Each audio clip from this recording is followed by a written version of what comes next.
Open. I'm Brian. We've got everybody on the line today.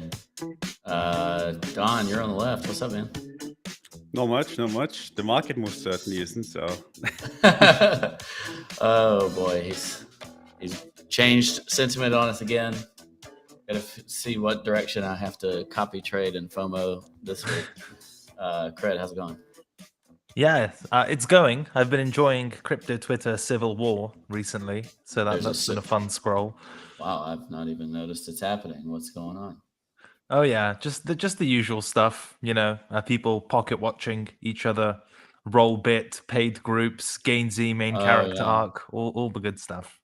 I forgot about the Gainsy thing. That's funny. Yeah. Do you have a side on any of these civil wars, or are you just an enjoyer? I am just an enjoyer. Yeah, I'm like the arms dealer, just feeding shit posts and engagement to these things and fueling the fire to see where it ends up. But yeah, I mean, this is classic sort of. This is what happens, right? Like price goes down a bit and then goes sideways, and people are angry and impatient, and so they instead of going after the market, they go after each other, and it's a tale as old as time. Well, it doesn't help either when, like, if Gainsy is throwing out, here's my gigantic bets, I'm still wealthy, all you poors can look upon me. You who are wrecked from previous cycle, and I'm degenerately gambling hundreds of thousands of dollars at a time. Yes. That's true. It's market condition dependent, right? Like in the bull market, you can post 6, 7, 8-figure P&Ls we saw consistently, and no one really bats an eyelid. It's like, yes, go off, king, etc. And then the bear market, you post yourself losing hundreds of thousands of dollars, and you're a bad You're person. LARPing. Yeah. So yeah, that's quite fun. Good. I'm fresh off Eth Denver. I had a great time. I will say, to me, the conference felt far less cringy than people find examples of on the internet for the videos. Oh, it's always the whatnot. case. Yeah, for sure. I actually wanted to meet Gabriel, Mr. Man Boob himself, but I missed him, even though he was emceeing one of the conferences, like one of the side conferences I went to. But yeah, I actually thought it was a nice event, well done. Lots of like just happy hours and socials and dinners and whatnot blended in. I didn't see anything that was particularly cringy. It felt like a conference. Did you get approached a ton? Like, oh, you're Kobe's friend. I recognize your face. I don't know why. Yeah. Yeah. The one that was the most upsetting from a bull or bear sentiment perspective was it happened with one of my Lyft drivers. It's one thing if it's somebody in the conference, but it's another thing entirely if it's not someone associated with the event. I mean, maybe that's bullish, right? Like at the top, he was the principal of a Web3 VC fund, and now he's driving you around the conference. It's pretty cyclical, right? No, because then he was like, "What are your favorite altcoins?" And I was like, "Oh god." But yeah, no, I don't get like overly recognized. It does happen, but it's not that severe. If Kobe was there, it would be madness. I bet. Bring back up only. I know. I like being the small box, though. I'm not gonna lie. Don, you said before the show, resistance everywhere. I was hoping you were gonna say we're just at the bottom of the consolidation and up only from here, but apparently not. I mean, I still have my position, so I'm hoping the same. But I mean, there is resistance everywhere. Every single time frame I look, we're at resistance. I mean, the monthly here, battling resistance. We had that close exactly at resistance last month, and now pulling back a little. Still quite a bit from support, right? So monthly isn't helping our bullish case. And then we go to the weekly, and we just got rejected off a weekly resistance, which is also the range high. And that's also not really helping us, especially given the nearest support. I mean, we kind of hit it, but I don't like this one. I like the lower one. So, however, like depending on how you draw it, we either hit support or we're still quite a bit away from it. But this is also like more of in the middle of everything for me anyway. So this is not the greatest if you're bullish which I am, which I hate to be when all time frames disagree with me. But I mean, technically speaking, I mean, this is just all resistance, right? So same here, a range high from all the way back in June of 2022 here. We had it like, you had a bunch of tests in here, we had this retest that led to the down move, right? And then it's acted as support here with a little bit of a quick move below it. That got a lot of people very bearish, and we had a massive squeeze basically, but that didn't amount to anything. And then we fell all the way back into this range, basically into this one. And all of that isn't great, right? I mean, on the technical side of things, that's 3 time frames where we're at resistance. On top of that, we've been underperforming the S&P, right? So the S&P has been going up, massive bounce. That's basically one of the reasons why I bought, was because I was like, okay, the S&P's at support. I think it's probably going to bounce. I'm just going to buy some crypto because, I mean, it's been outperforming the S&P. That's nice. And instead we got like, I bought 23. Decoupling. Yeah, we got the decoupling. I bought 23K, and the S&P bounced massively, and Bitcoin went to 22, which is not nice. So on all time frames, on the technical side of things, at least for me, not looking too great. Now, one thing that we do still have, right, is that we have so far not made a new low, and we've made a higher high, right? So we had this pullback. We made a new high there, and so far we haven't made a new low, but we are still like, we need to get back above 23K. Otherwise, just looks pretty bad to me. Don, can I show you one cool trick to make you feel better? Okay, please. All you have to do is draw a diagonal. Look, 1, 2, 3 touch. This is perfect. This is just fine. Even on the weekly, look, I mean, come on. What's to be upset about? You got this perfect yellow support line that I made up. Yes, I mean, honestly, I'm not hating it. I'm not hating it. And the thing is, right, like, this is like, everything that I've been saying is temporary, right? So for example, I went through all of this and I said, like, we're at resistance. But for me, I still think, I mean, even if we pull back 20K, this is a market that looks like it wants to go up. It's just like a 1 month, 2 month pullback to me. But I mean, 20K would hurt a lot of people. It's not that far away. It's only 10%. Why would it hurt a lot of people? For like people in margin trades, or people that you think it's just going to freak them out? Yeah, I think a bunch of people basically didn't buy the bottom and then bought into resistance. And I think those people would probably puke at that point. So, I mean, that's not the greatest for like everyone that's not been in the trade for a while, but I'm not really hating on it. And I think it's a temporary pullback. It's the same with the weekly time frame.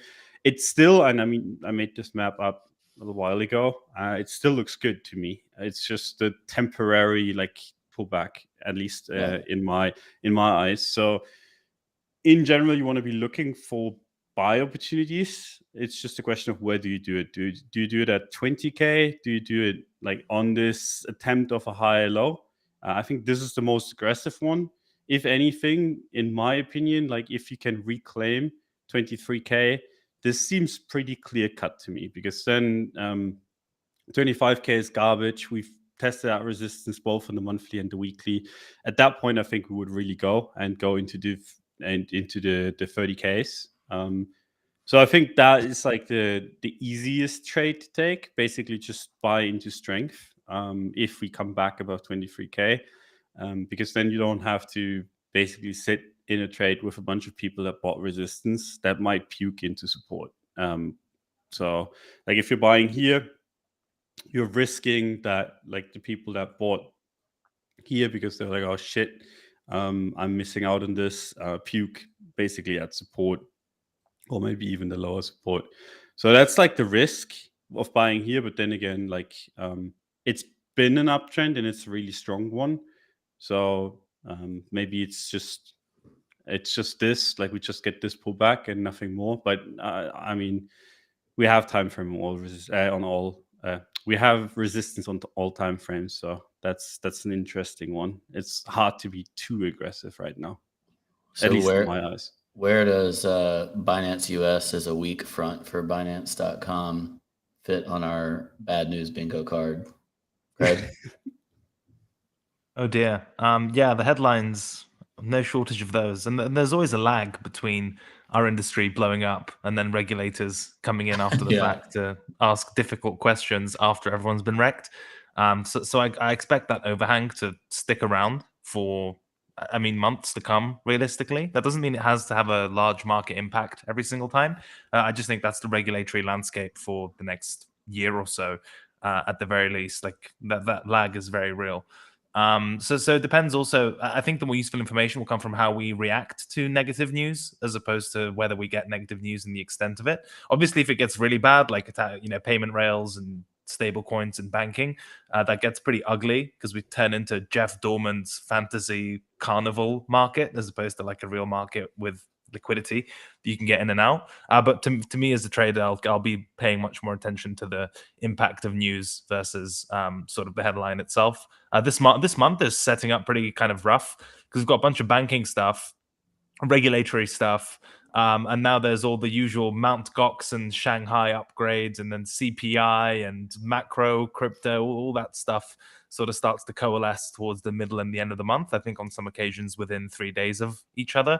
So yeah, I don't think we're going to be stuck in this invisible 4-hour candle range for particularly long. And if you want like a real volatility indicator, I was so bored that I started making a new educational video for my channel. And when I do that, some bad stuff always happens. Like my risk management one came out at like 55k BTC at like the lower high top before it went to zero. So yeah, that's the real alpha. We talk about like banking and news and events, whereas realistically, like the market went down because like Don was offline and conferences are always a sell, and those are my preferred macro catalysts compared to everything else. So the part of this Wall Street Journal story that's the kicker, I guess it's the bottom paragraph. It says, but Binance and Binance US have been much more intertwined than the companies have disclosed, mixing staff and finances and sharing an affiliated entity that bought and sold cryptocurrencies, according to the interviews and the messages and documents reviewed by the journal. Binance developers in China maintain the software code supporting Binance US users' digital wallets, potentially giving Binance access to US customer data. Simultaneously, maybe a nothing burger, and also maybe like really good ammo for regulators. We hadn't had enough of that, right? We keep giving them great reasons, Yeah, it's I just don't think this one's like special or anything. It just no. That's the narrative. They're gonna say, oh well, FTX, shook us up, so now we're gonna dig in everywhere. Better have yourself figured out. It's like the lazy analogy, It's like not understanding the role of Alameda and FTX and that commingling and their margin position on the exchange and commingling from the beginning and no liquidations and so forth. It's much easier to be like, okay, FTX was bad. What's the biggest exchange in crypto? It's like, oh, Binance. Okay, well, they're definitely doing the same thing, Like it's like I get it, but it's also I don't think there's a direct analogy between the two by any means. One of the other titles was that texts from crypto giant Binance reveal plan to elude U.S. authorities, and in the same article, the Wall Street Journal apparently reported that they tried to hire Gary Gensler in 2019. That would have been so good. Can you imagine? I know. The alternative timeline where Gary Gensler's just tweeting 4 and that's it when some FUD comes out. That'd be so good, man. But also, it's just endemic to the system, right? The revolving door between regulators and private companies, and how basically everyone is for sale in some capacity or another, especially in the crypto space. The amount of companies that just retain, former SEC this, former CFTC that. So basically, the idea is you go to law school. You opt for a low-paying law job initially, working for a regulatory agency, and you kind of defer your income. And then you wait for a scammy industry like crypto to spin up, or it could be AI, or it could be funds, but ideally something like crypto, where credentialism is everything because the industry itself is so inherently untrustworthy. And then you cash in on your time as a lowly paid regulator when you just move over to the private side and talk to your friends who are still working at the regulatory side and act as a de facto lobbyist for them. That seems to be the meta. It's bad where it's like completely reasonable to 10x your salary from, you're making 200K as a regulator and you're making 2 million base or something. Yes, easily. That's why I laughed when people kind of saw the UK CBDC chief whatever position was like 60K in salary per year, and they were like, "Oh lol, who would do that? That's so low." It's like, you idiot, you do that for a couple of years and then you just go to some like crypto scam company, or even not a scam company, but the scam company probably pays you more, and you just go in there as their general counsel who does nothing except talks to his mates at the big law firms when you actually need some litigation done, and that's it. You've 10, 15, 20x your salary. It's a genius position. And you can make it look much cleaner than that too. You go to some place named like Hollywog and Timsy, and it's like they're just a last name lobbyist, but they're just representing all the people that you were regulating before. Yes, completely agree. Revolving door is there, and we just see an extreme version of it in crypto. So yeah. All right, Cred, do you have more to add on the price side of things, or are you just bored? On the price side of things, not a ton to add to what Don has said. You kind of want this to be the high low because otherwise you're cooked. The old range I was watching, and I can screen share this briefly, and it sort of overlaps with what Don said, so nothing terribly new. Here we are. That should be visible, right? Mm-hmm. Okay. So essentially, the way I was viewing this consolidation was the lower boundary was just where a bunch of these candle closes came in at sort of 22.5, 22.6 as the range low. And then the range high I had of that same consolidation was this sort of 23.7 double toppy type of level there. And then if you see how price action has unfolded since then, initially we had a break from balance that wasn't accepted, same type of overshoot on the upside that wasn't accepted, back inside the range, just kind of chop and finding resistance at the range high. And it looks like we've puked through the range low again. This range becomes particularly sort of self-explanatory when you view it on like an intraday time frame, that this is kind of the consolidation that matters. No go, back inside the range. Now we've puked it again. Now the thing is, you might say, well, look, so far we just haven't had any breaks that have gone anywhere, right? We've had 3. Well, 2 clear ones. Break that didn't go anywhere, break that didn't go anywhere.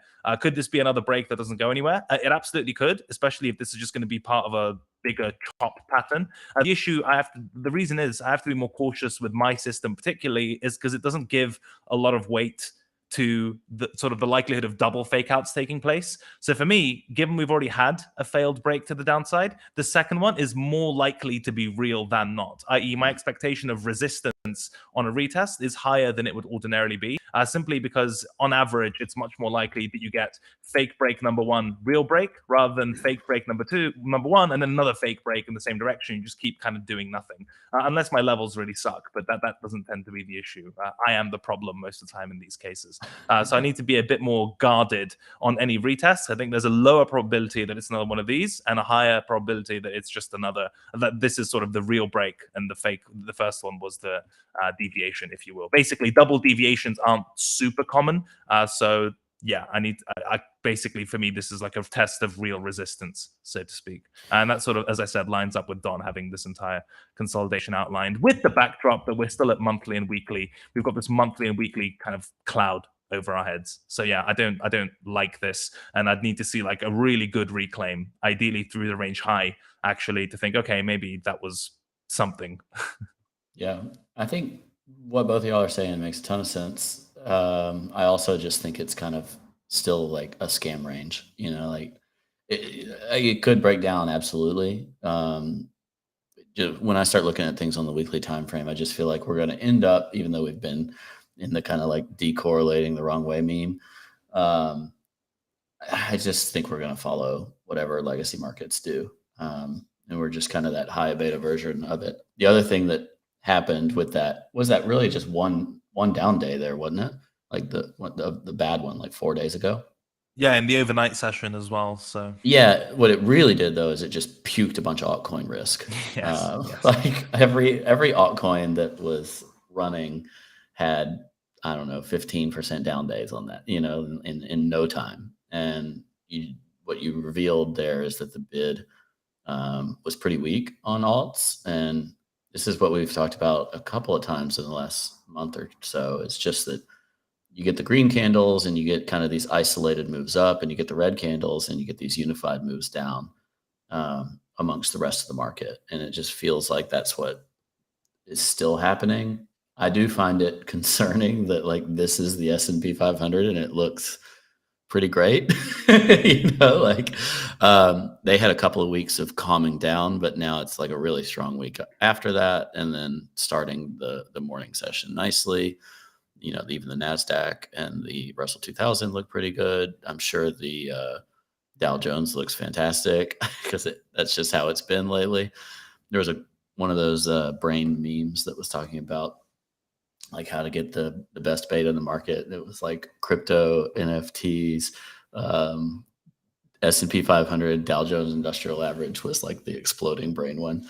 And I don't know. I think these markets look good. I think the dollar also, I don't know if y'all been paying attention to that. Like it had a nice rejection last week and looks like it's not wanting to do anything special this week. I just think that's good for those markets, and maybe we'll end up kind of carrying something forward there. A very interesting note to get back to the crypto side of legacy markets is Coinbase has looked really good. Have y'all noticed this? Like, yes, it looks better than crypto. And I don't think. Do you have any thoughts here?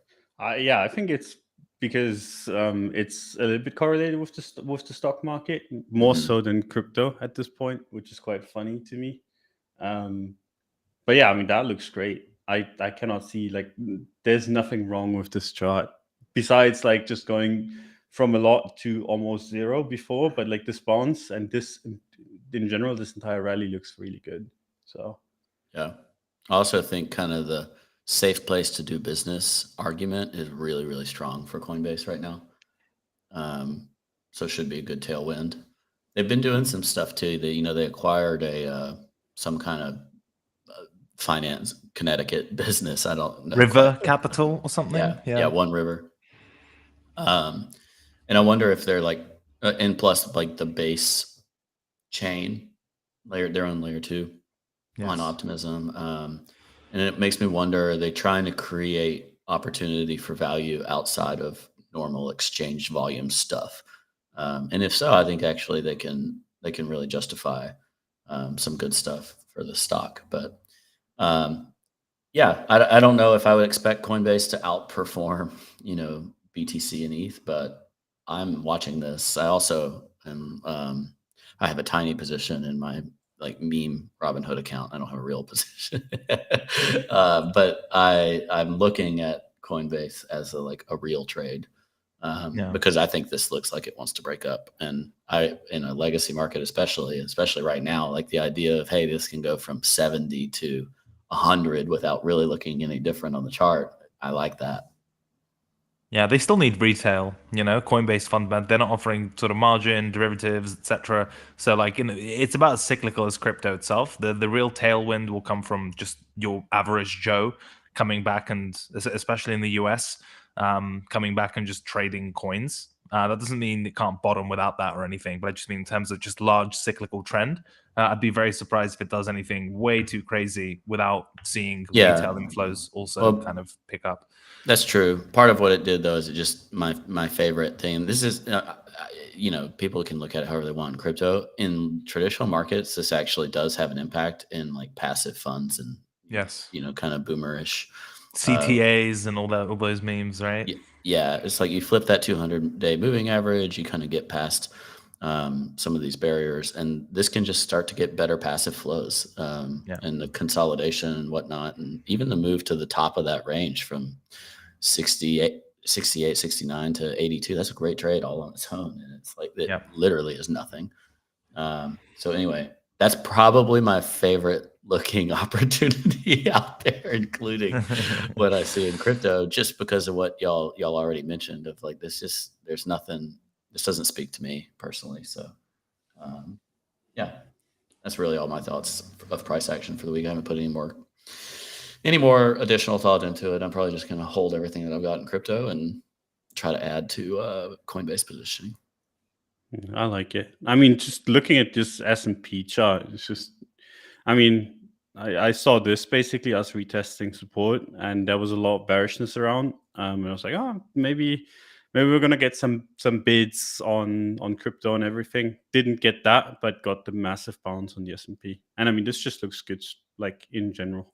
We had this trend line breakout, and we retested it. We also retested the horizontals, bounced from it. I think it's gonna go sideways in general, but this is not a bad looking chart. Like, I wouldn't want to be bearish in it. I think that's a good way to look at it. So many people in the legacy markets are freaking super bearish, like super bearish. And I just, it's weird when everybody's like, for this oncoming recession, like it's just a date on the calendar that is known. Like it's like it's the same thing as Valentine's Day. And it's like, I don't know. I'm kind of fading. I always love to identify what is this majority opinion of the quasi-professional and just fade that. But Contrarian ledger, the Giga Chad.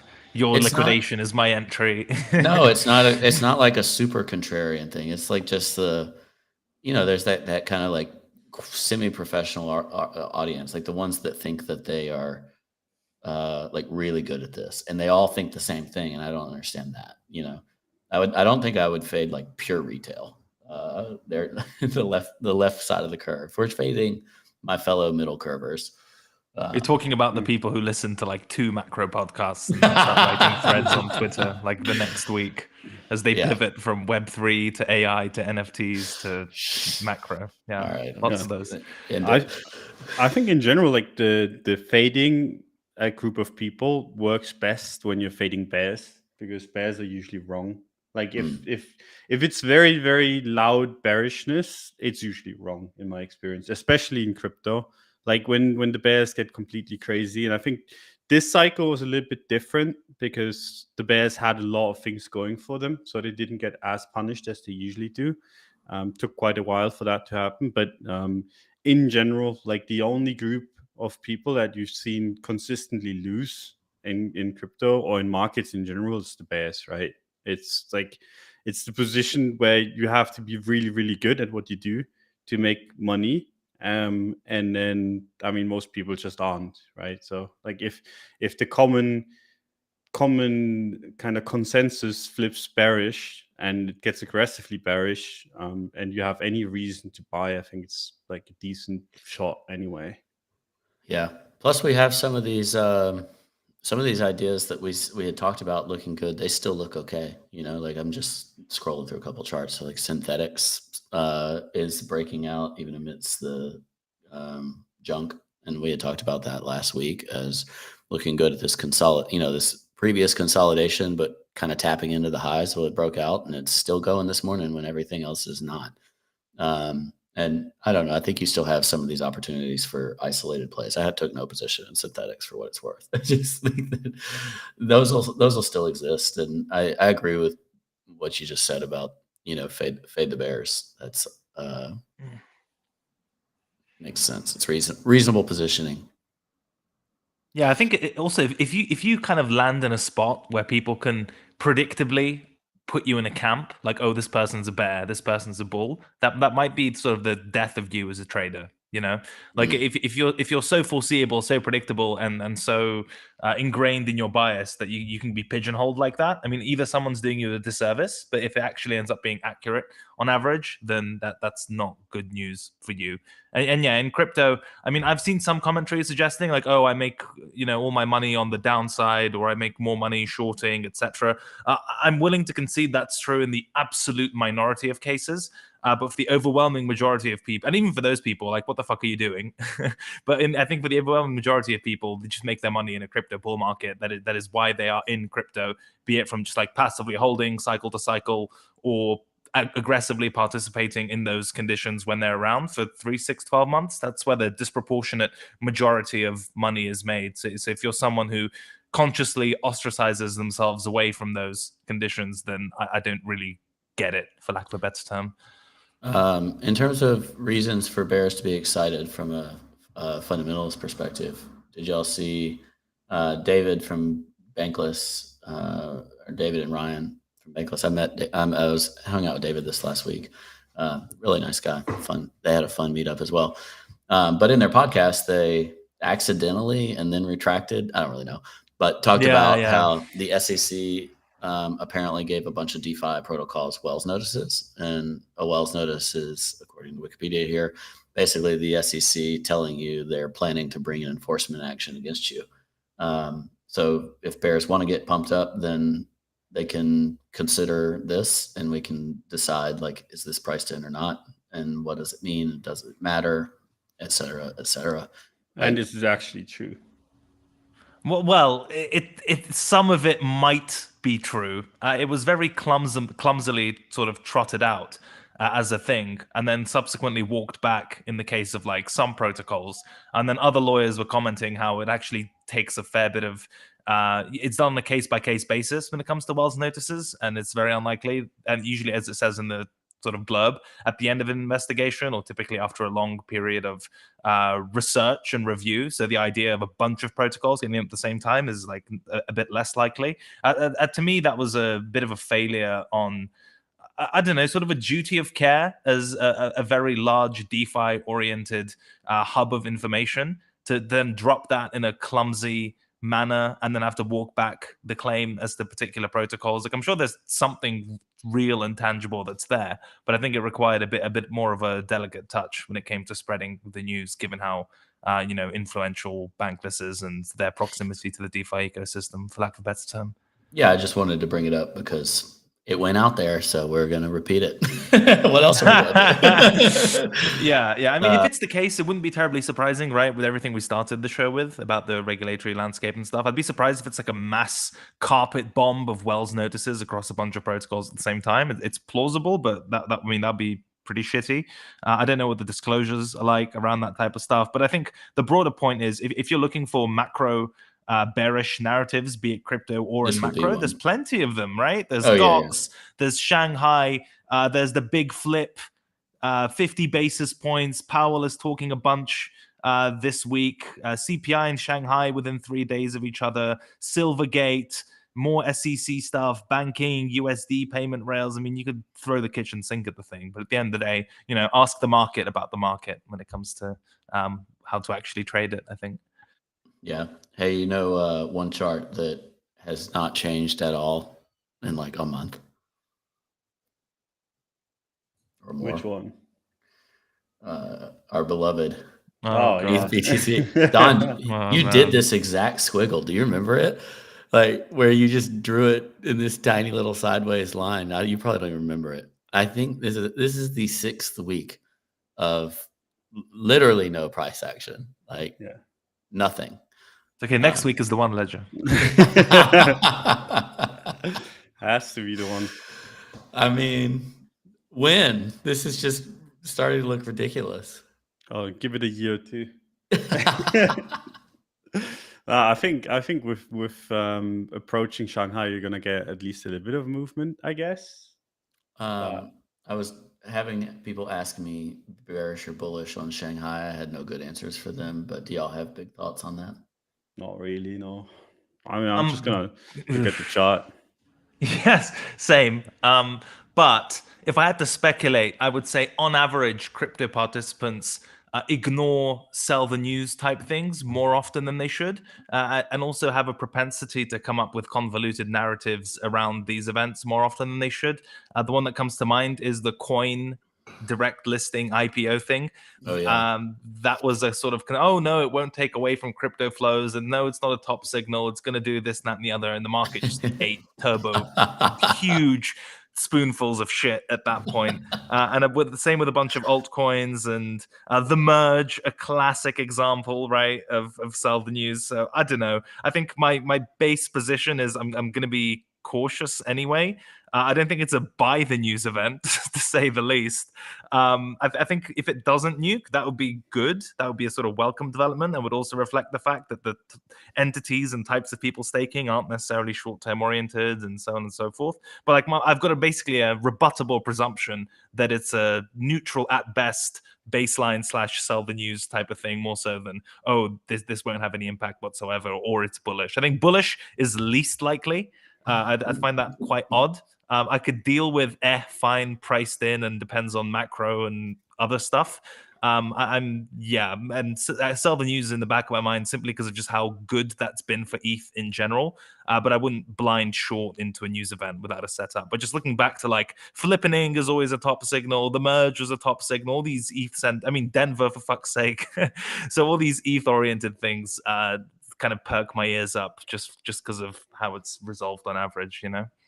And right now, according to Cointelegraph, the Shanghai upgrade is likely to be early April. Well, now we got a narrative, huh? Yeah, I got a narrative. Yeah. Maybe we do an April Fool's pump into Shanghai dump. That'd be cool. Let's do it. As long as it includes a pump while I have bags. Yes, perfect. I'll take whatever narrative you got. Not that I'm curve fitting my trading by any means. Not at all. Do you remember China narrative, guys? That was fun, eh? Best week of my life. AI, ZK. I mean, come on, man. Something that Ledger needs to get some credit for. I flipped through my charts, I think like a day or two ago, and I saw this on it, and I want to give them credit where credit is due. Oh, what a legend. Aptos. Yeah, you did it live on the show. You're like, okay, I think this is where it stops, and it's been pretty good. It stopped, yeah. So I wanted to give you a shout out on this one. Thanks. What's that percentage? I can't even tell. 35% down from where you said it would be. If Gary wasn't protecting me so much, maybe I could have shorted it. He'll protect you from all the DeFi protocols. Don't worry, Ledger. Okay, good. Yeah, I would have liked to take that trade. Oh man, this is actually quite aggressive of a sell-off, which is not necessarily too typical, I think. But I mean, it's a really good call. Yeah, the whole layer one thing is got me a little like who's block space? Who wants your block space is kind of my big question there. Especially if you can adopt Ethereum security and be on layer 2 and everything's easier and better compatibility and whatnot. I'm super skeptical of the alternate layer 1 space. Also, I've met people who are like building alt layer 1s and I've never heard of them. And I'm like, is this like forking Bitcoin back in the day and calling it Feathercoin? Like, is that really all that's required here? Bitcoin Private, Bitcoin Diamond, Bitcoin Gold. And I think there's a lot of cathedrals being built out there, and like Ethereum's the ultimate bazaar, and I'm bullish on the bazaar, I guess. And you know, I think there's a time where ETH layer 1 is not going to cut it, but I don't really see any advantages to these alternate, more risky, more centralized layer 1 security models versus what you can accomplish on like EVM layer 2s between optimistic ZK. I'm not trying to be super opinionated about that one way or the other, but it just seems like there's plenty of block space. And like I don't know what the bullish argument is for like the brand new ones, especially and I don't know anything about these, but you know, Aptos and Sui came out at the same time. I saw somebody that worked at Sui at Eth Denver. And I wanted to be like, what is that? And who's going to do things there? I mean, can you blame them, right? Like if you look at previous cycles, they've all been accompanied with like the layer 1 trade in one form or another, where you can raise infinite money and your token goes up infinity because like ETH becomes expensive for 3 months and suddenly you need to build a replacement there and then. And it's been a feature of just about every single market cycle. Yeah, so even if you don't think you're going to flip in or whatever, or even if you don't have like clear use cases or edges compared to the monolith layer 1, you're just like, hey, look, every cycle the demand for block space over a 3-6 month period at the Pico top becomes particularly crazy. If we can raise enough money and do something in that time, and then maybe the bull market just carries us through and we make a bunch of money, and even if the chain becomes a ghost chain, we're pretty well off at that point. So I wouldn't be surprised. I'm sure there are real builders building viable alternatives and have a different philosophical and technological view. I'm sure they exist. But the cynical argument for going down that route is really easy to make. Also, just quite quickly, Cred talked about buying Aptos at $18 is better than shorting. Where did I talk about buying Aptos at $18? That's the literal Pico top. Oh my God. I don't recall. I certainly didn't buy any Aptos at $18, but it wouldn't be my worst trade ever. I'll tell you that much. You know, I do think that Yeah, only down 30%. Sounds bullish. Yeah, easy. It's another Tuesday, yeah, or Monday, whatever it is. I do think there's an argument for, developers having easier ecosystems to develop in or whatever. Like if you're a Rust developer, in Solana. And the problem is, I was just talking to one of the Arbitrum co-founders, also at Eth Denver, really nice guy, and he was talking about how there's these coding environments essentially where you'll be able to program whatever you want, pretty much. I'm probably obliterating this argument, but there's ways to program pretty much in whatever thing that you want, and then turn it into EVM compatible stuff. And maybe Solana has a great pathway forward because it got a certain amount of momentum, and there's just enough force behind everything going on there that it'll work. But you've seen all the challenges of Solana, right? And that's the best of the opportunities out there of these alternative layer ones. So yeah, I'm a little skeptical of the whole alt layer one world. Yeah, you should be. I don't know if it's going to be a recurring feature of market cycles. My cynicism says yes. If I had to make a more grounded argument, I think if ETH does a decent enough job of scaling, then the layer one landscape has to become more competitive, where you can't just be a layer one and just offer block space because ETH is expensive and that's it, kind of job done, multi-billion, so on and so forth. And maybe you need to have like specific apps that generate traction and users, or use cases where ETH has a trickier time, like a lot of these on-chain order book DEX type things, even that's being built over layer 2 ETH. So over time, maybe the layer one becomes more competitive and market participants are a bit less sort of skeptical with where they throw their money when block space demand kind of goes through the roof. But listen, when things get particularly crazy, there isn't a lot of thinking going on in any case. And I think just the familiarity trade of, oh, this is just like Sol, Luna, AVAX, Aptos, all that type of stuff when you're in a peak bull market. I mean, if we can find the money to pump like Zcash and Litecoin, then I'm sure we can find something for a flashy new layer one. Don, how do you like light? Pretty much exactly as the market is, I think. But obviously, this is not pretty right now. Obviously, I don't. No, I actually still hold it. I've been trading a little bit, but I'm still holding it. I said as much when I bought it. It was supposed to be longer term kind of trade, and I'm not gonna close it after a couple of months. So still in it. It's not really it's getting rejected by resistance for the millionth time. $100 too strong. If only someone could have told you about that level, Don. Yes. I do not know who would do such a thing. I've never heard of any sick, twisted pervert. Yes, but I bought it basically here at 60. It ran up to 100. It's back to 88.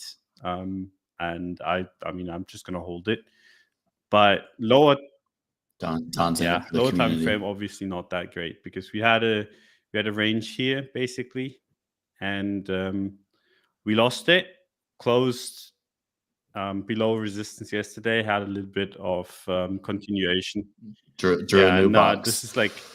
This is the range. We had support down here. There's no resistance.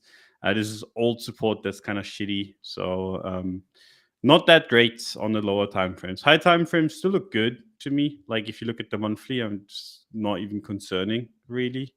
And the same is true for Litecoin, Bitcoin. As long as this month doesn't close too poorly, this is kind of rounding out. But obviously needs a little bit of work. But I don't know if it reclaims the range.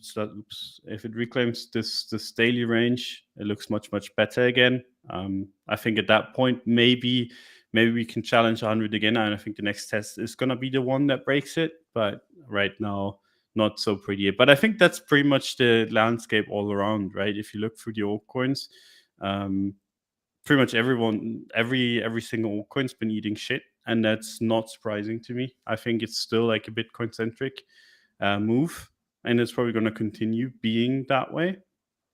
So if you can keep up with Bitcoin, probably even like you're probably outperforming like 90-95% of the rest of the market. I mean, you should just scroll through like AVAX, for example. I mean, had like a bunch of news, a bunch of like reasons to go up. A bunch of partnerships too, and it's almost full retrace, that entire move against Bitcoin. Against USD, it's up still, but you can see that like everything's kind of struggling against Bitcoin, right? You look at Atom, that's been downtrending for days and days, finally starting to kind of put in the base, but it's like pretty much the same all across the market.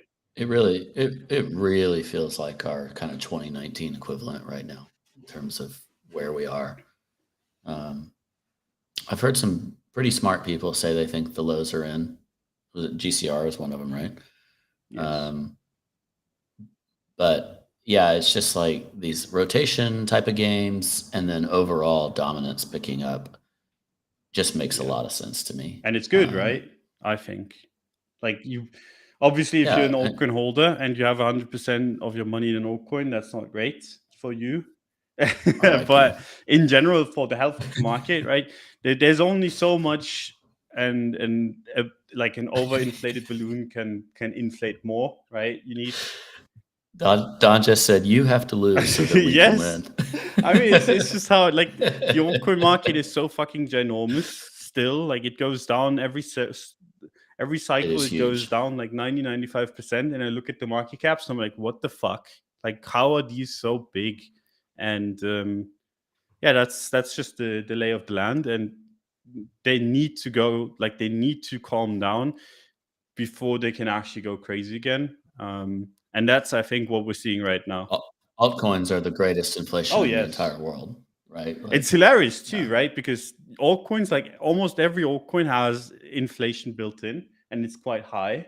Like people are like, oh, real inflation is like so bad, like everything's inflating, and then they're holding an altcoin that's inflating 20% a year, and then they're in an industry that can just make up altcoins whenever they please. So it's like double inflationary. One, there's more altcoins every single day, and two, your altcoin is actually inflating too. So I think that's actually the biggest component of it. Like, imagine, okay, let's say on average, a VC-backed altcoin is 20% provided to, like, sold essentially to VCs, team, whatever. And the FDV is like 5 times whatever that immediate part is. But even that 20% takes some years to vest. Well, you're then making at a 5 to 10x that VC valuation, putting it out there with low float. So you might have 5x being the total supply, and then another 5x of like markup. So let's just say you're like 25x the venture capitalists' initial money. That's the kind of FDV that you're seeing out there put on the market, slowly distributed out to retail through a variety of mechanisms.